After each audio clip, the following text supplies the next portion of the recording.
Welcome to Popcast Deluxe, Episode 2, your I Keep My Side of the Street Clean of Weekly Cultural Review. I'm John Caramanica. I'm Joe Coscarelli. If you were here last week, thank you. If you're joining us this week, also thank you. Popcast Deluxe, in case you're unfamiliar, is a spin-off show of Popcast Original Recipe, which is our weekly music podcast here at the New York Times. We're here on YouTube. We're talking pop music, TikTok, popular culture, trending television, absurdist, fake avant-gardists, like all things like that, right? Yeah, and where all those things intersect. Yeah, and inside of us is where they all intersect. So this week, let's tell you a little bit about what we're going to get into. First, we're going to talk about The Idol. How could we not? We're going to talk about Taylor Swift. And we're going to talk about Taylor and Matty Healy. We're going to do a lot of deep breath work this week because it's tough stuff. Taylor and Matty Healy, Taylor and Ice Spice, Taylor Eras Tour, question of the week, songs of the week. So let's just jump right into The Idol. You're the American dream. Rags to riches. Trailers to mansions. You are fucking Jocelyn. Great lighters. Beautiful lighters. Big moment for Capri cigarettes. Wow, true. And as a non-smoker can acknowledge that. Episode 1 appeared on the internet, or on whatever these apps are, on HBO. Max. Sure, fine. It was incredibly a big joy for me to download the Max app. Really, really a great technological experience to have to have a Samsung password to download the Max app. That was great. I enjoyed that. It was great timing for a new show rollout. So this show is about Jocelyn, who is a pop star in the mold of a Britney, maybe a Miley. There's touchstones, maybe a little Madonna, who is either empowered or controlled. The show is either deeply lecherous or a comment on lecherousness. It's campy or absolutely unfunny. It's one or the other, depending how you look at it. It pains me a little to say I'm not sure if it's good or bad. I feel doesn't like matter. Probably doesn't matter. Doesn't I want to matter. give it a little bit of space to figure out if it's good or bad. I can say the last scene in the first episode is unequivocally bad, absolutely terrible. And not safe for work. Definitely not safe for work. We will not be showing a clip of that. I can say Lucio Fontana is spinning in his grave. That is simply all I will say. The Idol has been, dare I say, bathed in controversy since before anyone has seen anything of The Idol. Can you talk a little bit about all the stuff that went wrong before whatever happened on the first episode? So the first thing not going for The Idol is that it's created from the sick and twisted mind, is the way they put it, of Sam Levinson, who is both HBO's biggest hit showrunner of the moment, creator and writer and director of Euphoria. Mm-hmm. The hold that Euphoria had on the youth in season 2 was unlike anything we've seen since. I can't think of anything at quite that fever pitch. And HBO's most popular show since Game of Thrones, a total blockbuster in every way, and yet, for all of the love that people have for Euphoria and its characters, and this happened throughout the second season, they came to loathe Sam Levinson, who is single-handedly responsible for everything you're seeing on screen. And yet he took on this sort of, it's like a all-powerful Oz figure. Evil puppeteer. Yeah, where he is seen as king dirtbag, too much nudity. Why are the characters behaving this way? Why is he writing out one character and centering another? But similar to the themes of The Idol, which is who has autonomy here? Do the actors have autonomy? Does the showrunner, the show creator have autonomy? Who's really in charge? What is being in charge of one's body? What is being in charge of one's performance? And a lot of the discourse around Euphoria, especially as conversation got bigger and bigger, was based, and this is also true with the Barbie Ferreira not leaving the show and because of the character arc. We don't really know what happened, but this sense that someone is maliciously manipulating everything that is happening on screen. Now, I don't know what happened behind the scenes on Euphoria, but I can say that it is literally the job of the showrunner and show creator to maliciously manipulate everything that's He was doing his job. or benevolently manipulate. That is literally what it is. And the actors participate, presumably are open to the idea of being in a show like that. So you take that growing backlash against Sam Levinson, lightning rod of the moment, and you pair that with The Weeknd, who used to be that, and then sort of outgrew it, got so big that he was no longer controversial.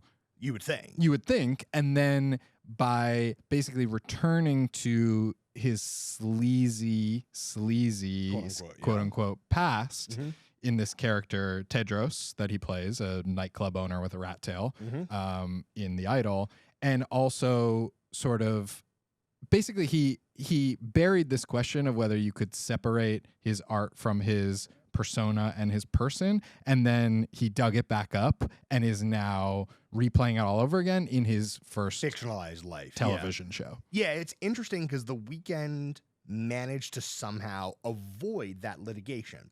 I remember, okay, so some caveats here. I did the first real big profile of The Weeknd at the moment, just after the mixtape era, going into the Max Martin era. This was an incredibly transformative stretch of time. We don't talk about Kissland. It was a strange, that Radio City show was strange. I just want to say it's an odd moment, but yes, we don't really talk about that. That was an unusual time in which he got so big, so fast, off of songs that even for me, as someone who listens to music professionally, was stupefied by. I did not understand. A lot of it had to do with social media mystique. A lot of it had to do with the power of the anonymous in this era, CC, J. Paul, et cetera, et cetera. And then all of a sudden, The Weeknd had this awakening. I can go into the system, can work with Max Martin, and I can take the sort of bones of what Max Martin does and apply my sleaze, quote unquote, subject matter on top of it.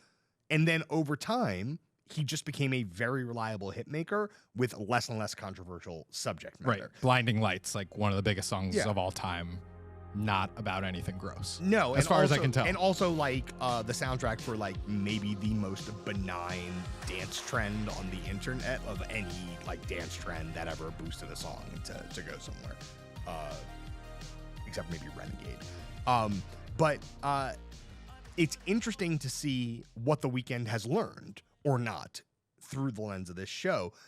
There are moments that feel really 101 to me, like pop music is a Trojan horse. Right. You can say, and it's like, yeah, that's true. But also The Weeknd, if he's saying that he is Trojan horsing dangerous ideas through irresistible earworms, if that's really what he's saying, it's not exactly what contemporary Weeknd music is like. It may have been what 2014 or 15, whatever that was, Weeknd music was like, but it's not necessarily what contemporary Weeknd's music is like.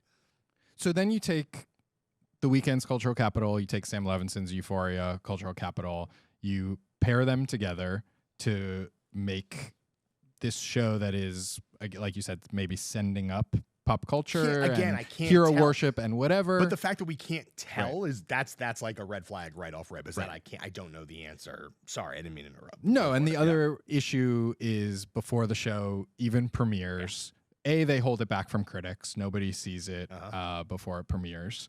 And B, there's this expose in Rolling Stone about the set and how it was a mess and how the show had become what it was satirizing, how Amy Seimetz, the original director, was removed in favor of Sam Levinson because she maybe gave it too much of a female perspective. They're the words of the story. Yeah. And this becomes a huge controversy before anyone had seen a moment of The Idol. And I should have think been like whispered about for a long time, but no one really understood what was going on.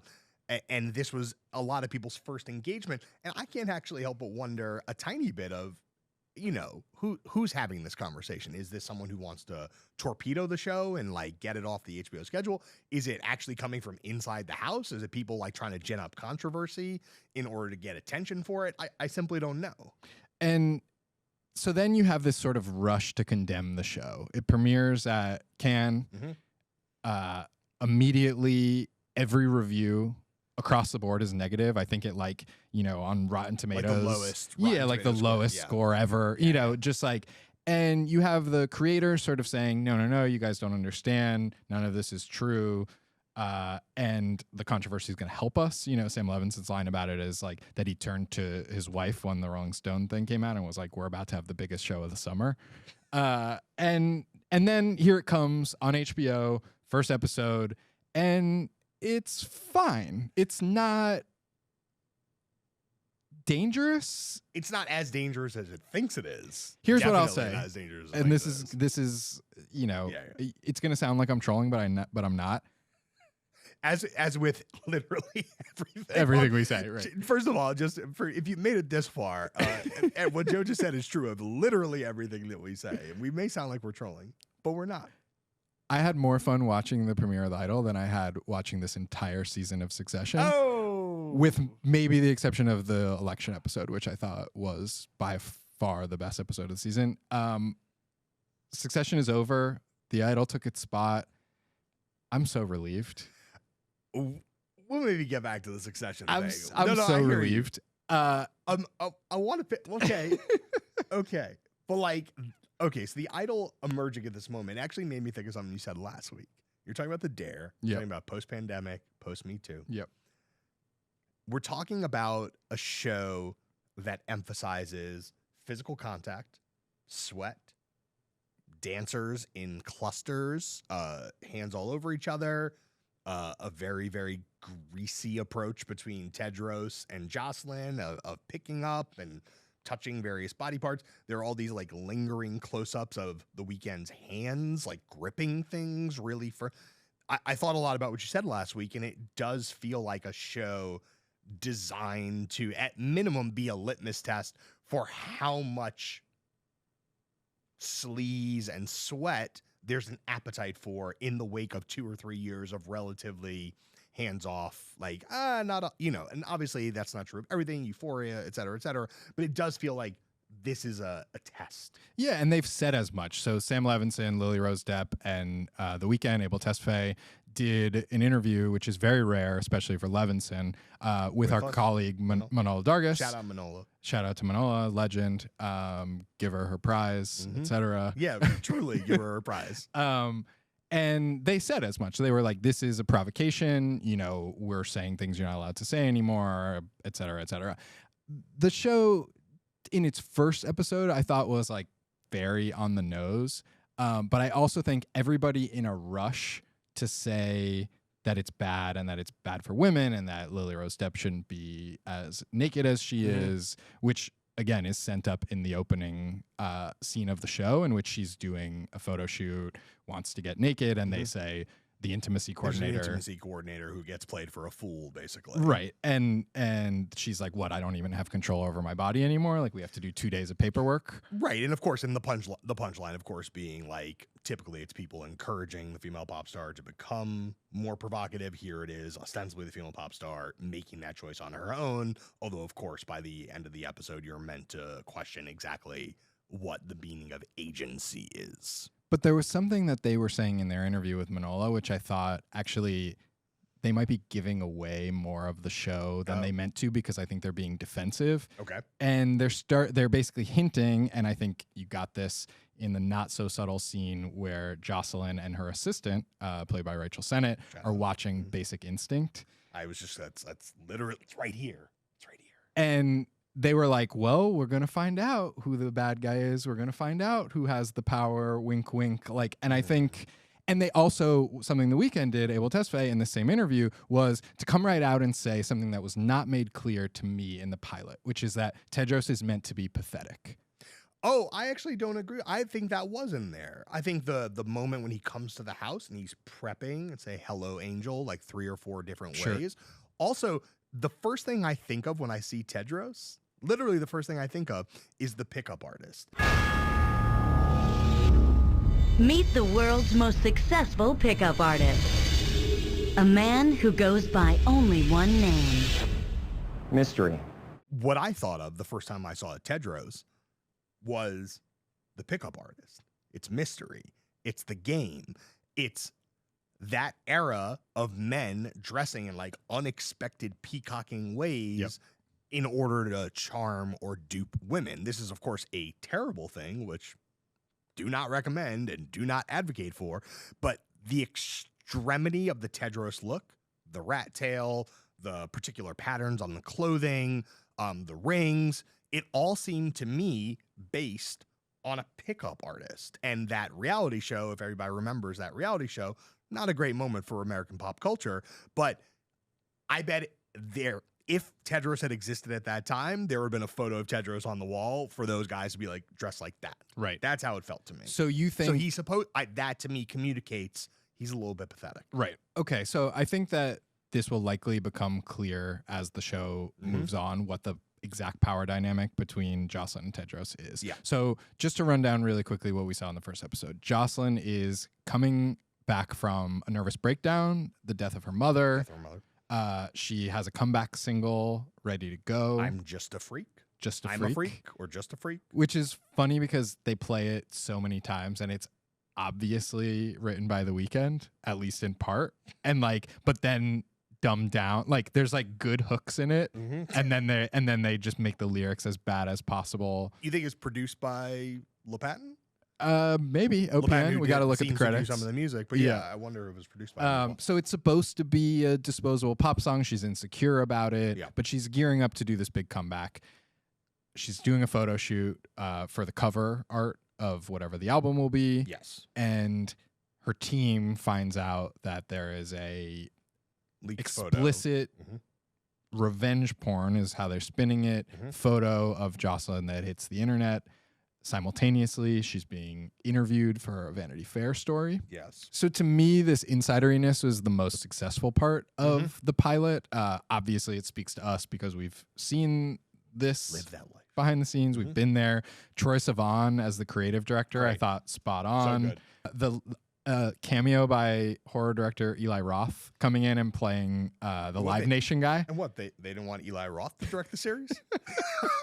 Say we're struggling to find a director. He's right there. I think there's a fair amount of Eli Roth in the DNA of what's going on here, which I think is why his cameo made sense. Rachel Sennett, as we mentioned, playing the assistant / best friend. And in this chaos, you have Jocelyn not quite believing in her own comeback, going out for a night on the town to take her mind off of it with her stand-in. Blackpink's Jenny. A sidebar about the role of Jenny here.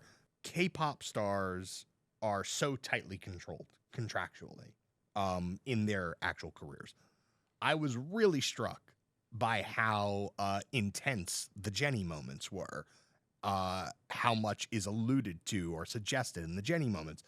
These don't feel like things that an ordinary contemporary K-pop superstar would be allowed to do, which tells me that either Blackpink has a lot more freedom or latitude, or she herself has built in some stuff to her contract. But I cannot think of a time where someone who is in a top 5 K-pop group could be a hypersexualized choreographer / dancer / stand-in / love interest, maybe like the sauna scene. They make some intense eye contact. That seems highly unusual. I don't remember seeing any. I don't think I've ever seen anything like that. So I was really struck, and I actually wonder how it's going to play with the Blinks, the Blackpink fans. I thought the rehearsal scenes outside at Jocelyn's mansion, the dancing, which is actually the Weeknd's actual mansion where they wrote and shot the show. I thought those were really effective on a filmmaking level. Like the choreography is purposely referencing Britney Spears, and I thought the physicality of those scenes worked, and like the pop starness of it, like it felt big. Like, did that Absolutely. Was that working for you? Yeah, absolutely, and also I liked seeing choreography that was that intense shot in a slightly askew way. she's in it and she's watching it. She's in it and she's watching it. That's sort of how I felt all embodied in how it was filmed. So she finds out that this photo of her has Yeah. leaked. This very, very, very not safe for work photo. She goes to the club to take her mind off of it. Right. She meets Tedros. What were they listening to in the club? Like a Prayer remix. Yes. So I thought that was interesting. I had like Basic Instinct, Like a Prayer side by side. I checked to see if they were the same year. They were not the same year. Like a Prayer, 89, Basic Instinct, 92. Okay. But still, an era of intense sexualization in popular culture. And both that song and that movie, watershed moments for how female sexuality was expressed in those spaces. Right. And obviously very, very pointed to use both those things. Jocelyn comes home from the club. Right. She has a physical experience. Yeah. It's a lot of stuff that, you know, Yeah, this show is, it's the New York Times production. Yeah. You can watch it if you're of age. And have the max out. Right. And then she later decides to invite Tedros over Yes. to her. The next mansion. Yes. He shows up. I actually really liked that scene. Right. Like I thought it was incredible where he like walks in and gives Rachel Sennett's character, who's the assistant, this like very intense kiss. I couldn't tell if it was on the lips or on the cheek. And she's like, "Thank you for that." I mean, she's very funny. I know. She's was also so good. Because like it's funny and it's deadpan, but also the entire scene is so dark and so gloomy. Right. That it's sad. It's actually more sad.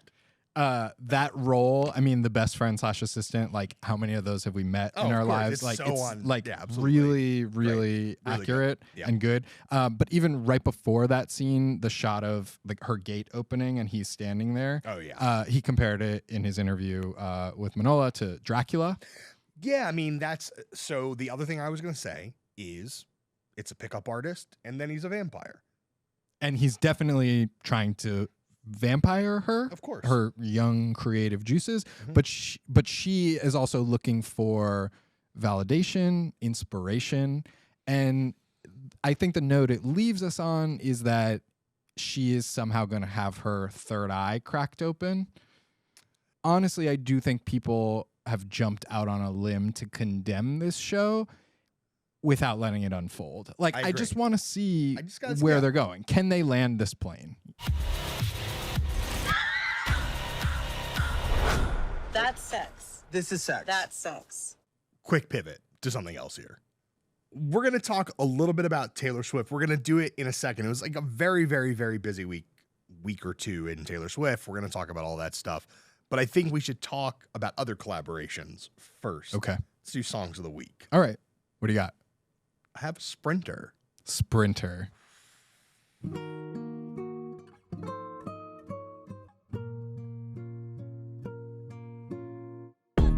The man them too inconsiderate, 5-star hotel smoking cigarette mixing up with a Finnegan. She got thick but she wanna get thin again. Drinking apple cider vinegar, wearing skim cause she wanna be Kim and them. Alright, I know they are bad, stop acting innocent. We ain't got generational wealth, it's only a year that I've had these millions. My whip could have been in a Tokyo drift car, it's fast and furious. I went from the Toyota Yaris to Urus, they had their chance but blew it.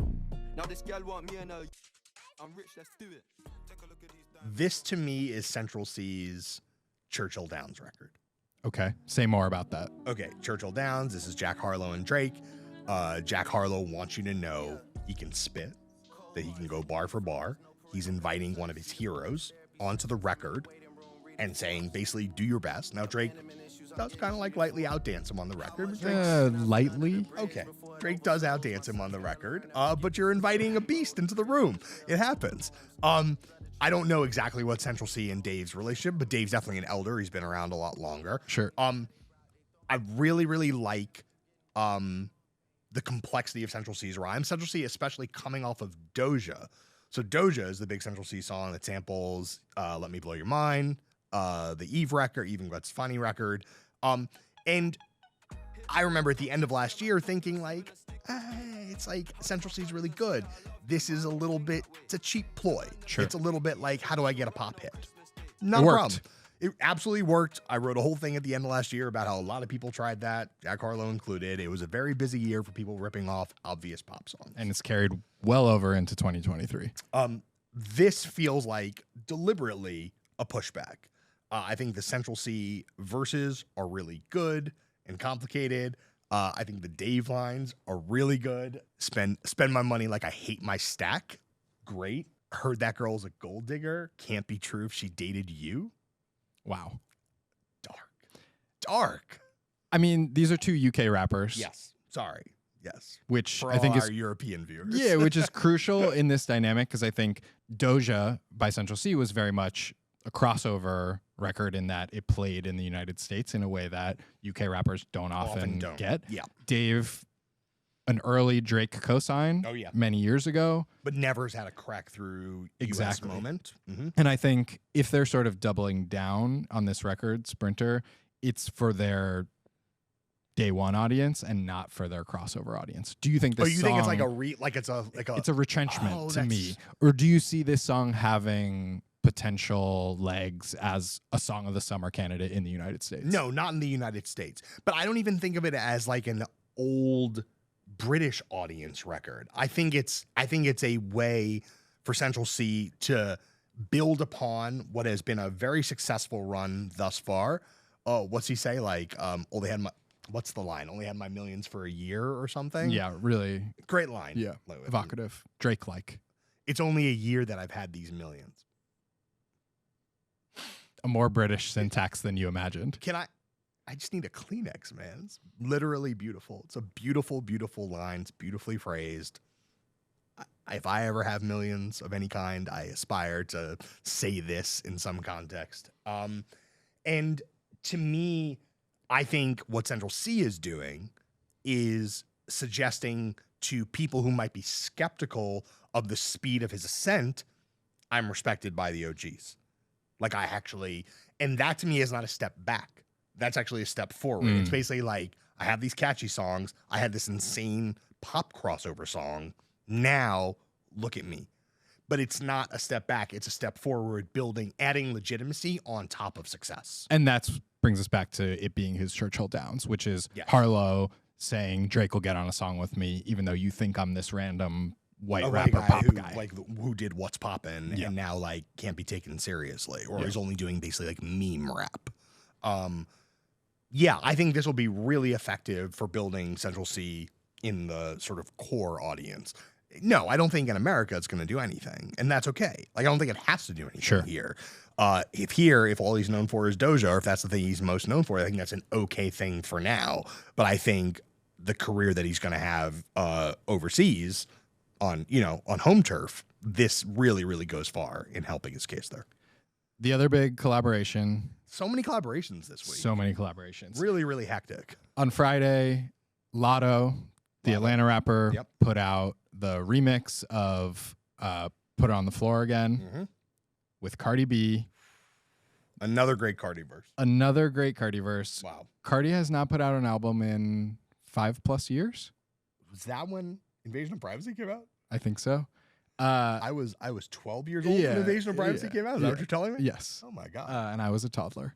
Cardi has spent the last few summers jumping on remixes. The hottest record of every summer. Tomorrow 2 with Glorilla. Shake It by K-Flock. With K-Flock. And just delivering the most quotable, punch you in the mouth, insane verses. The video for this song, just bafflingly good.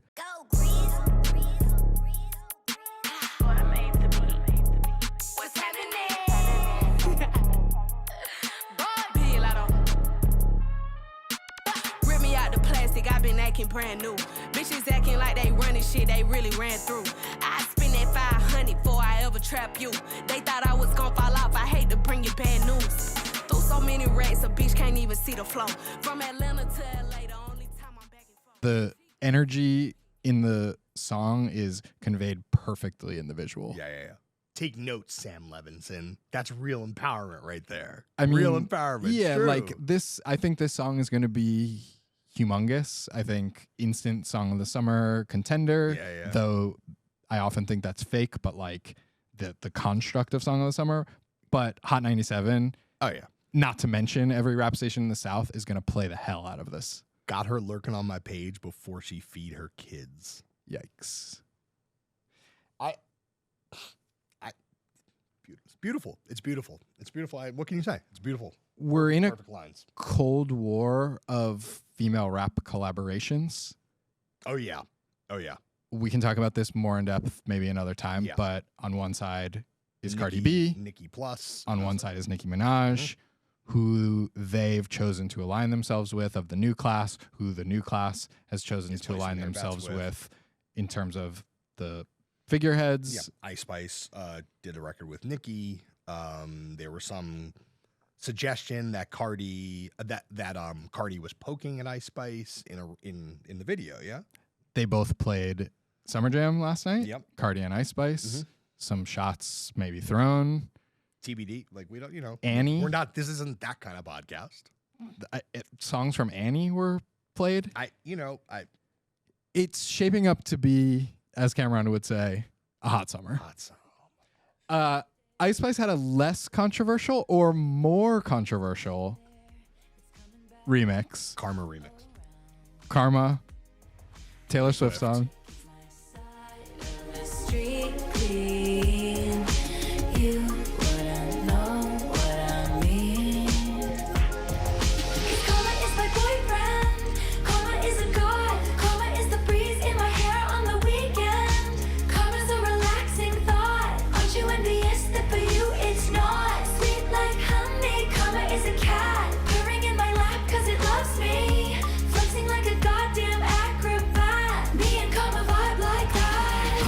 Text bout to bounce. Karma is a fire in your house, and she bout to pop up unannounced. And she never leaving you alone.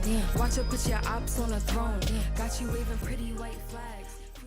Okay, we're gonna talk about the politics of it first. We're gonna talk about the quality of it first. Let's start with the song.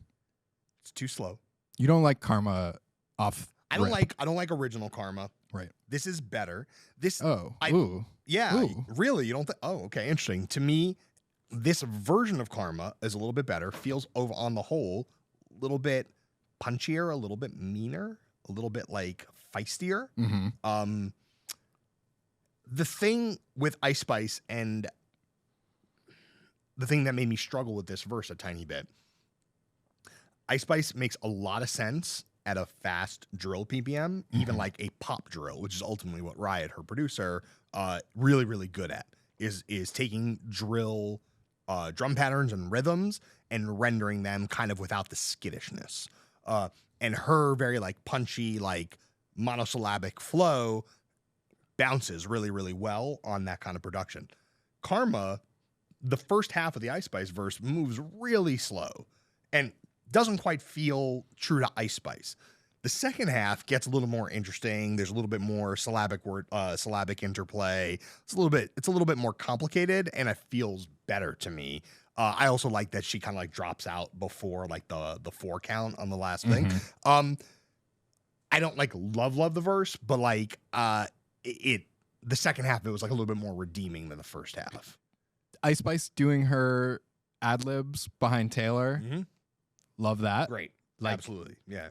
But I think this song is ultimately more meaningful, more controversial, more will be remembered as for the lore. Yeah, for the lore, as a news story than as a piece of music. I don't think the Karma remix. Should we blog about it? Look, Taylor says via Spotify that Ice Spice reached out to her to collaborate. Wait, did Taylor say that? Oh, yeah. I totally missed it. Which was very intentional messaging, because when the song was announced, and we're going to get deep into the lore now, wow. So stick with me. When the song was announced, Taylor said, I'm going to have Ice Spice on my new edition Pray for us. of Midnights. Just pray for us. People meaning stands online. Everybody on the internet. Thought that it was an apology and a chess move to bring Ice Spice into her corner because Taylor Swift's new boyfriend, Matty Healy, or new former boyfriend. We'll get to it. We'll get to it. Matty Healy of the 1975 rock and roll frontman of the moment. Talk about lore. He had gone on a comedy podcast. A comedy podcast? Yeah, but the podcast doesn't have to be in quotes. A podcast? He had gone on a podcast, laughed along to some racially insensitive jokes about Ice Spice. There was some accent work. And then he apologized on stage. He didn't want Ice Spice to be mad at him. Then he started dating Taylor Swift. Fans were... At least that's the public order of things. Yes. We don't obviously 100% know if that's the private order of things. Yes. But that is the public order of things. Yes. Matty Healy spent the last month showing up at Taylor Swift concerts. Yep. Being photographed together on a couple of occasions by Paps. Getting paparazzi to a Taylor Swift, coming and going from Electric Lady, studio downtown. Yep. This relationship, this situationship, this rebound, whatever you want to call it. Peace to Joe Alwyn. Tore the fandom apart. And some people... Hard out here for Joe Alwyn. It's I mean, Joe Alwyn, Taylor Swift's longtime boyfriend, who did not make it to the Eras tour in more than ways than one. That's tough. That's a tough way to put it. Where for sure. Where do you want to start with this? Like, was Taylor Swift... And also, just to close the loop before we get into it, today you sent me, was it a TMZ link that's like Taylor Swift and Matty Healy have broken up. Yeah. Which implies, number one, that they were together. Yes. That's like, you want to talk about like negative verification or like counter positive verification. It says that they were together. Yes. I also feel like I don't totally believe it. It does feel a little bit disinformation-y to me. The breakup. Yeah. Or the relationship. All the above, but the breakup. It's basically the heat on Taylor has become so hot from the fan base. You know, there were threads on Twitter about, I want to be an ethical Swiftie. I want to honor the experiences of non-white Taylor Swift fans and her dating this person who has laughed at these jokes.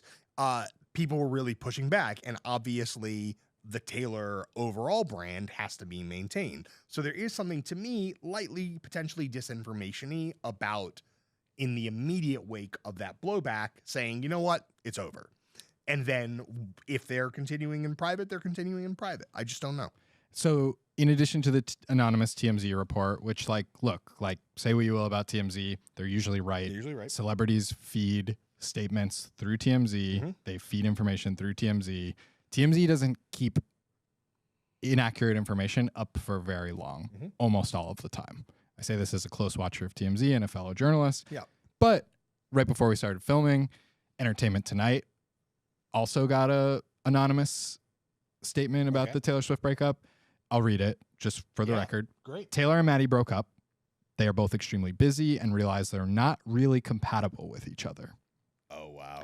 Taylor's friends want what's best for her and aren't shocked that their relationship fizzled out since she recently got out of a long-term relationship. Look, Matty could not handle the heat of Taylor Swift. Not only Taylor Swift in general, but Taylor Swift at this exact moment. I think it's... Do you think that? I think his I'm actually not sure I agree with his that. public persona could not handle the level of scrutiny that she is under on a daily basis, and especially that she is under in this moment. I think it is important to say something I realized this weekend as the Eras tour rolled through the tri-state area. I missed it. I was out of town. I will go. We're coming to your town. Yeah, we'll be there. We'll be there again. And again, maybe. Taylor Swift is bigger than she's ever been. Oh, yeah. Which I did not expect. Yeah. We thought we were... peaked. Obviously, Taylor's going to be around for our whole lives. She'll be making music. I thought she had peaked commercially. I thought she had peaked as a pop star. Yeah. Taylor is so big and so important right now. It is... I've never seen anything like it. Yeah. I mean, it's interesting that it's happening to Beyonce sort of simultaneously, like a new peak in terms of the hold that she has on the culture. Yeah. But like everything that Taylor does is under a microscope. It's very wild that she picked Matty Healy as her first new boyfriend in nearly a decade. What's your read on Matty as a public figure a musician and a Taylor Swift foil and or ally? I'll answer those in different order than you asked them. As a musician, I think the 1975 is a very smart band, but maybe not always a great band. I think the albums are real up and down. Sort of by design. Yeah, and stylistically and quality-wise. Yep. I like that there's an erraticness to the 1975 that I think is extremely unusual in contemporary stardom. I think a lot of forget bands, like any musician, will joke about eras, whether it's Taylor or anybody else, but like very rarely are they doing something so totally different from what they were doing previously. Even Beyonce, Drake, it's like, it's all kind of within the same family of stuff. I do think that the 1975, generally speaking, is willing to kind of like break the old stuff and just be like, we tried this thing. It's kind of new wavy. We tried this thing. It's a little bit more punkish or emo-ish, whatever. I like that. I don't love all the records, but I like the project. I like the idea that it exists. And it's mostly an idea. It does feel like an idea. And that leads me to the next thing. To go back to something we said earlier, we seem like we're trolling, but we're not. This is the interesting thing about Matty Healy and about the 1975, but certainly Matty Healy, the public persona, right? Matty Healy, to me, seems like a person who does not want to break things, but finds himself constantly breaking things, and then ultimately saying, it's not so bad that I've broken this thing. That's how he seems to me. I don't know if that's really the sort of intent, not to get all Foucault with it. Like, I don't know, like, the intention of the artist here. Like, but it does seem there's something like lightly bumbling about the breaking of things. And that kind of instability, like if you're saying it's an odd choice for Taylor, maybe it's an odd choice because compared to Joe Allen, maybe after you dated Joe Allen for 100 years, you need someone like a Matty Healy. This I don't know. is a classic situation. Yeah, I can't speculate. The dynamic is classic. We're not a dating pod. Despite advertising, we're not a dating podcast. But I do think that there is fundamentally a sincerity at the core of Matty Healy. This comes out, I think, in the Gia story. New profile in the New Yorker. Profile. Amazing luck of timing. Great, perfect, yeah. Amazing Literally luck of timing. Good, absolutely dead on. I do think there's a fundamental sincerity at play, but much like you or I, or maybe other people we talk about from time to time, the people who are sitting in judgment of Matty Healy are often less culturally or socially sophisticated or aware than he is. And I'm not saying that means that everything he's doing is some advanced placement thing and no one's seeing it that way. But I am saying that it's much more playful than I think a cold read allows for. And that has been incredibly frustrating to see Matty Healy, who I think is sometimes right, sometimes wrong, often playful, but fundamentally sincere, being read completely flat in like the worst possible way by people who maybe 5 years from now might get the joke a little bit more. This is what I meant by he couldn't stand the heat. Like his persona couldn't stand the heat of this Taylor Swift moment in particular. Look, I've spent a fair amount of time with Matty Healy professionally over many years. Mm-hmm. I've talked to him for hours and hours on end. He's a real talker. Mm-hmm. I will say this, even if it's controversial. I've often described Matty Healy as the musician that I've met through my job who is the most like me and the people I hang out with. Yeah, sure. Matty Healy, a voracious consumer of music, of books, of culture, a huge fan of Dime Square, for lack of a better term. Sure. Which is what got him into trouble. I literally can't believe we've done 2 episodes and it's like Indie Sleaze and Dime Square have come out of our mouths. I mean, but look, Matty Healy he's in the way that he's a British person. I've seen you at Clandestino. He's a British person. Matty has been to Clandestino. But I'm just saying, like, we're not above it. We're not above it. We're not above it. But like, we have a little bit of like. He is a British person obsessed with America. obsessed with American culture. Yeah. He's on the record in between having maybe dated Taylor Swift 10 years ago, very briefly. Oh, right. There was and this time now he's on the record saying like, oh, she's an icon, you know, I would never slag her off or whatever he said. You know, like he's been in the Taylor Swift conversation business for, like I said, nearly a decade now. He thinks about all these things in a meta way. He has a song called Sincerity is Scary. And also, like, this if is you're complicated stuff, and you're right that it's being read on the stand level as something way less complicated than it is. Right, and if you are perpetually operating in the realm of meta-narrative, meta-meta-narrative, meta-meta-meta-narrative, if you are perpetually operating in that realm and you are suddenly exposed to an absolute universe of people who do not function on any level other than narrative, that's got to be, number one, completely disorienting because you're not being received the way you're intended. And look, I don't just did Taylor, assuming they broke up, did Taylor cut him off? Did he cut bait and say, I can't do it? Like it's the damage is too profound. Like my career to the extent that this is affecting my career, it's like potentially irreparable damage. Like which of those is more likely, do you think? I mean, as we know in popular culture, like most controversies are a net gain, a net positive. Yes. 1975. As they say on The Idol. Yeah. 1975 has a really, also, shout out Dan Levy, who I thought did a great job. So, oh, yeah, he was good. Quick, Dan Levy. Solid. As the publicist? Yeah, I guess he's the publicist or like a publicist. Yeah. Solid. Great. 1975 sells out arenas around the world, like has many albums, has been a band for their whole lives, basically, their childhood friends. Mm-hmm. They're not hurting for attention, but they just exist in a pretty narrow slice of the world. Now it's context collapse. It's context collapse. It's like classic context collapse, which is a thing that happens on Twitter constantly. It's classic context collapse, but just happening on like a global scale. Which isn't to excuse the racist or stuff. Sexist or sus stuff that he said, because he does say that stuff and then he apologizes for it or he doubles down on it. Like, but he is also at like, least it's like watching Oasis, like the Gallagher brothers, like absolutely go. And he's into it with them too. No, I know, but it's what's funny is like if you only ever understood how a person in a band is supposed to be from growing up in England, this would seem completely normal, right?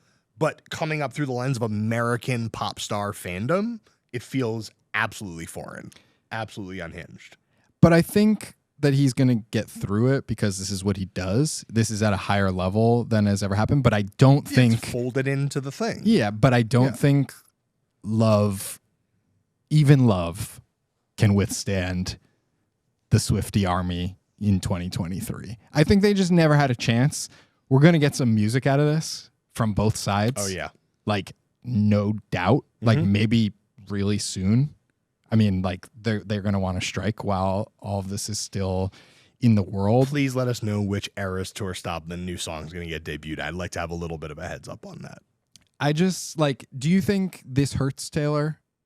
Are we bracing for another round of now we put Taylor back on this throne and it's going to be time to, like, pull at it again, to drag her under? Like, this is the game we've been playing with her for however many years now, 15 years. I will say this felt, during the real heat of it, like a week ago or whatever, this felt like the biggest existential threat to the Taylor moment, or to Taylor's ascendance and reign at the top, that I've felt in a long time. And I've even her speaking out like on behalf of LGBTQ rights a couple of nights ago. It all felt like I'm trying to like claw it back. Like I'm trying to like, if you think that I've gone too far, and this has come up a lot with Taylor over the years, like how progressive is she really? How supportive is she really? Like how much of an ally across all forms of allyship is she really? And this is something that I think certain parts of the Swiftie army have had some concerns or confusion about. And this felt, to me, the loudest and the most potentially damaging to her. So I was not totally surprised to see that this relationship ended. ended. I was not surprised to see that, and I think the Taylor brand, like you said, Love can't withstand that. Even Love.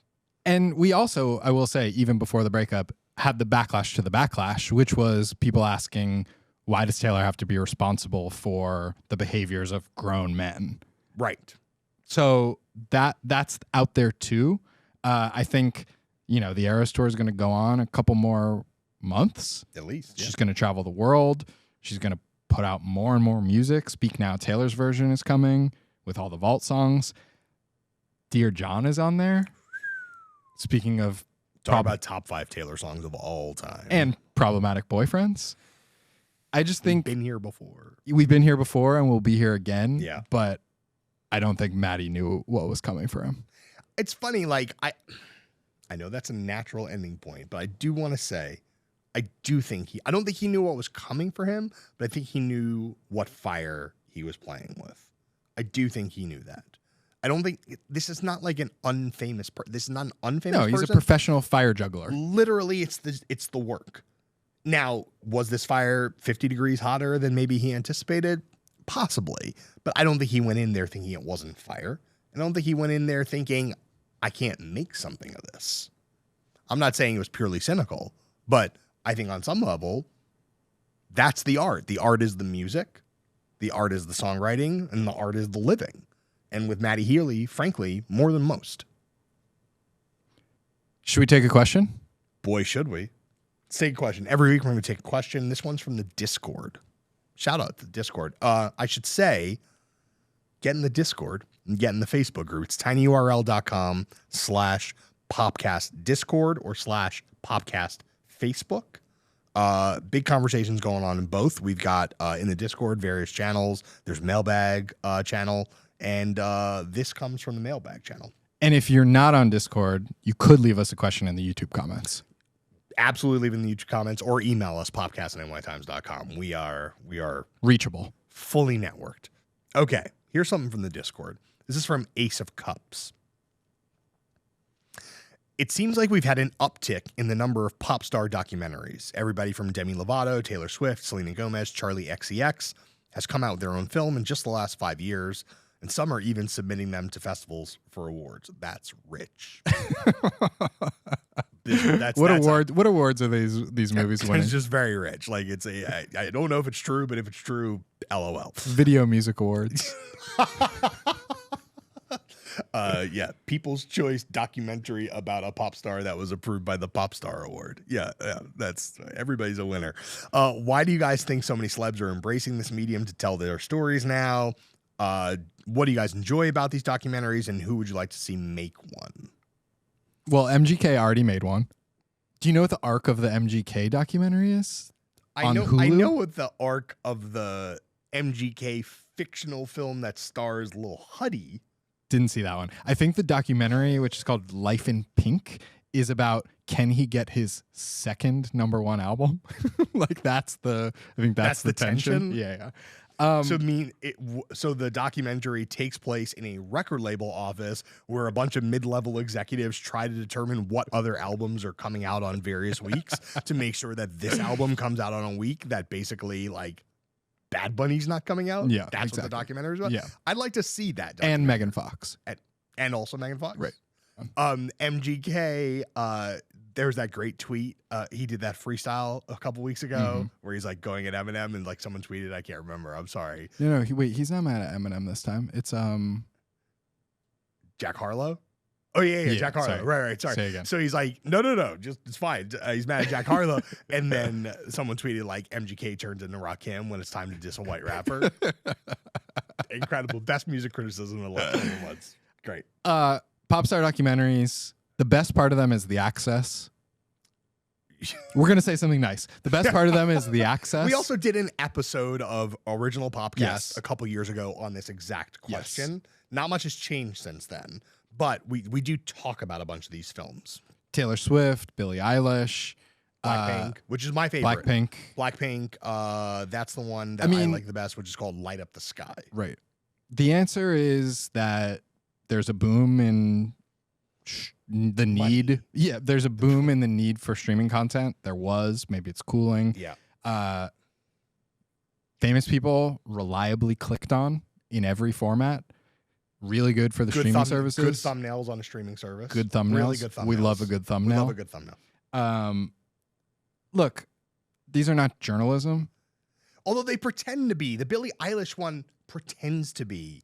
And then at the end, it's like executive producer, Interscope Records. Right. It's like, I too would like to see true behind the scenes stuff. You know, if you go back to the Metallica documentary about Some Kind of Monster. Yeah, like one of the best music documentaries ever. Yeah, them being in group therapy about everybody's ego problems. Like, that's incredible. I don't think anyone young is making anything on that level. I mean, what do I think about this? I think these are marketing opportunities. I think these are people who are presented with $1 to $2 to $3 to $5 to $9 million and said, please deliver us a film. And then they go and get a reputable filmmaker to make a film. Is it quasi-journalistic? Sure. It's quasi-documentary? Sure. Are there revealing moments? Yeah. Absolutely. Yeah. But are there revealing moments on Instagram Lives? Right. Yeah, there's revealing moments on Instagram Lives and on TikToks and all these other places. I feel like a lot of, God, I'm about to sound crazy old right now, but I think a lot of words have lost their meaning over the years. This is a favorite of our editor, Karen Gans. Words have meaning. Karen is right. The word documentary. Yeah. Again, look, I'm open to the idea that words have meaning, but those meanings might evolve. But I do think that that word has a specific meaning and has a specific context. Like, you know, if people want to say vinyls instead of vinyl now, that's cool. I'm not tripping. Is it? That's fine. I'm not tripping off it at all. Open-minded. Yeah. It's often said. Yeah. Often said. But as documentary, the idea that the subject maintains editorial control or approval of the documentary, that's a no-go. And so these things that we're calling music documentaries, quote unquote, are they documentaries? Are they music narrative? Are they nonfiction narrative? Or are they just long commercials? It's possible to have a commercial in a documentary form. Yes. I don't want to get into the question about whether documentaries are journalism. Like, shout out to Errol Morris. Like, we could like even you know, like there's a long conversation. I love your Botox commercials. There's a long conversation to be had here. Maybe Leslie, our director, will come in and have this conversation with us one day, a documentarian herself. But I just want to pull back the curtain. I love the Botox. I think they're really good. They're so weird. But I just want to pull back the curtain for a second, say that the reason these documentaries are happening is because everyone always wants to make and watch music documentaries. Yeah. The hardest part is getting the music licensed. Oh, yeah. Yes. It often will halt a project because the label and or the estate or the publishing yep. if you can't use the songs, what are we doing? What are we doing here? The easiest way to get the songs in the documentary is to make the documentary with the label itself, with the artist themselves. Do you lose something in the process? Of course. Kids, adults, whoever, go watch Some Kind of Monster, the Metallica documentary. Go watch Truth or Dare, the Madonna tour documentary. An unbelievable movie. Go watch The Carter, the Lil Wayne documentary. If you can find it. It's so hard to find. That's how good it is. Largely scrubbed from the internet. That's how good it is. Yeah. I feel like it's time for a snack. I need a snack. It's late. It's been a weird couple of weeks. I'm feeling a little unsettled. Last week, snack number 1 came from Karen. It's not available to the public, at least not yet. Karen's banana bread. But I had brought a snack last week, not knowing that the Karen banana bread was arriving. And we're going to do this every week, to be clear. On Popcast Deluxe, John and I, big junk food heads, love a new flavor, love a controversial combination. Absolutely. Unexpected. Love exotics in the parlance of New York smoke shops that are selling things they're not supposed to be selling and are covering them up by selling Japanese flavored Pringles, Japanese exclusive Pringles. So I brought something last week that sort of happened to be kind of like in the mode of what Karen ended up giving us. So I brought it back this week because I think let's have a little continuity. Got these at a 7-Eleven somewhere upstate, maybe like a month and a half ago.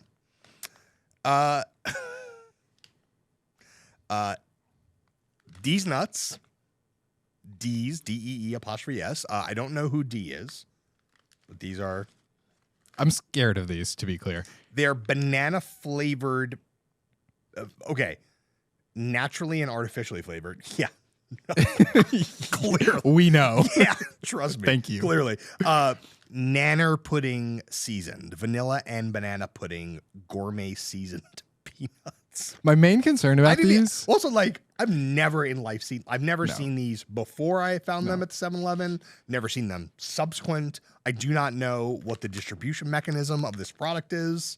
This is not sponsored, by the way. Not even slightly This is sponsored. anti-sponsored.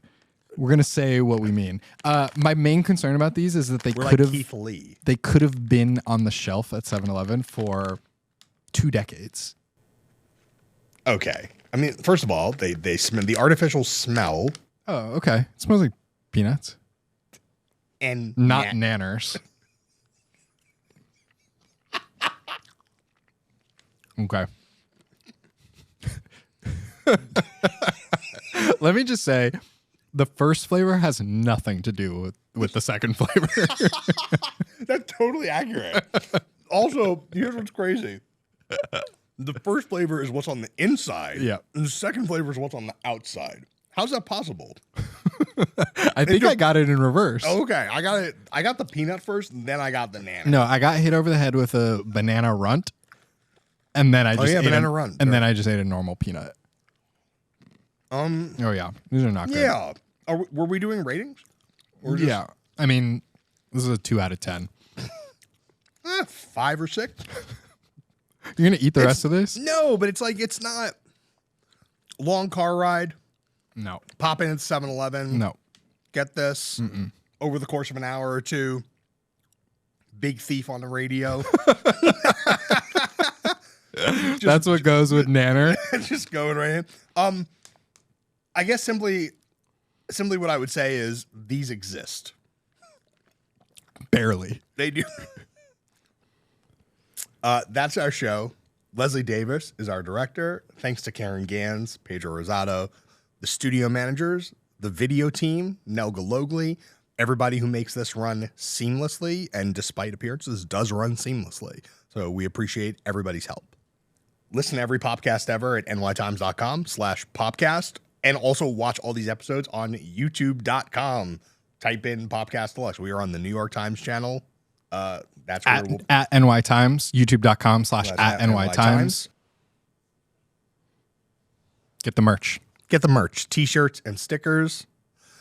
It's the Popcast.myshopify.com, and subscribe to Popcast anywhere you get your audio, Spotify, Apple, and right here on YouTube. We'll be back next week.